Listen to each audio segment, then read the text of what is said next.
Сите аспекти во делот на заштита на човекот, околина за било кој од проектите кои што ги градиме, ги вклучуваме. Токму и за овој проект, подобро да се прочита и мислам дека денеска беше пласирана информацијата дека општина Газиво тоа ќе го прави како јавна власт. Не е точно вистина дека ќе се гради тешка индустрија и дека ќе има загадување на човекот околина во рамките на Скопска железара. Точно е само едно. Офатот кој што е према генералниот урбанистички план е третиран како тешка индустрија. Ние тој офат не можеме да го смениме до 2021 со новиот детален урбанистички план.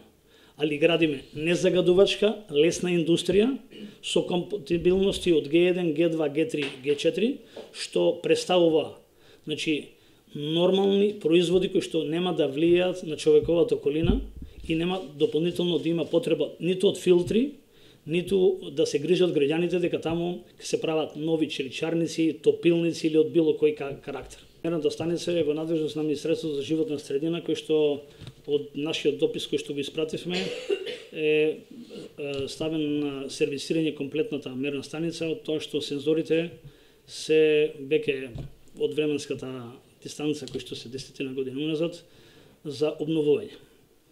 Втората работа која што се во надлежност на нашата општина, ако приметив дека сет на мерки во делот на загадувањето носиме со тоа што субвенционираме печки на пелети. Намерно не ги спомнавме проектите за гасификација, пошто Газиво има преку 27 фирми и предпријатија кои што се веќе приклучени на гаста, кои што дополнително можат да влијат на намалување на штетноста на човековата околина и намалувањето на PM честичките. Секако дека и понатаму ќе продолжиме во делот на озеленувањето, кој што во период од 15 ноември па до напролет ќе имаме дупло зголемени зелени површини со нови насади и зелени површини во урбаното јадро на општина Газиво.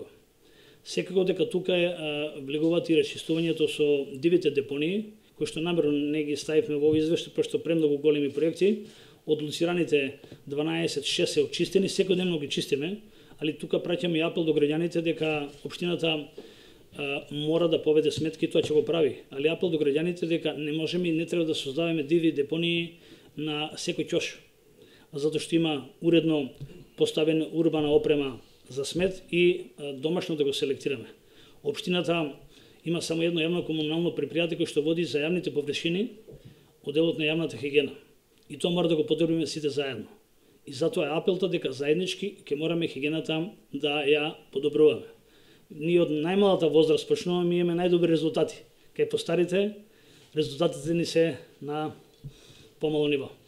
Имаме сериозни и поплаки и видливи се на лице место настаните во Вардариште, во делот околу Вардар и во Хиподром.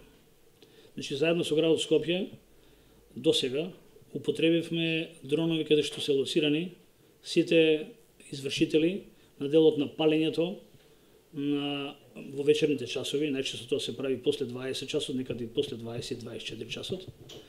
Се договоривме да идеме во законско решение каде што моментално на комуналните редари ќе им се даде дополнително овластување да можат да имат и казнени мерки за тие тои што ги злоупотребуваат во делот на палењето. Исто така во делот на регистрацијата и на тие фантоми кои што живеат во Вардариште, кои што заедно со Министерството за социјални работи и труд, заедно со трудовата и пазарната инспекција, ќе мораме да побареме логистика и од Министерството за внатрешни работи како општина, бидејќи имаме само тројца комунални редари, да ги вклучиме и комуналните редари од градот и соседните општини, да ставиме крај и ред на она што значи злоупотреба.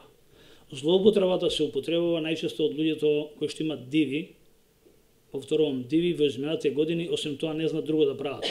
Газиво не сме и не треба да биде место каде што тоа ќе го прават или ќе го злоупотребуваат. Сакаме да ставиме крај, да го решиме потекот на Вардариште, комплетно Хиподром и Стара Кланица.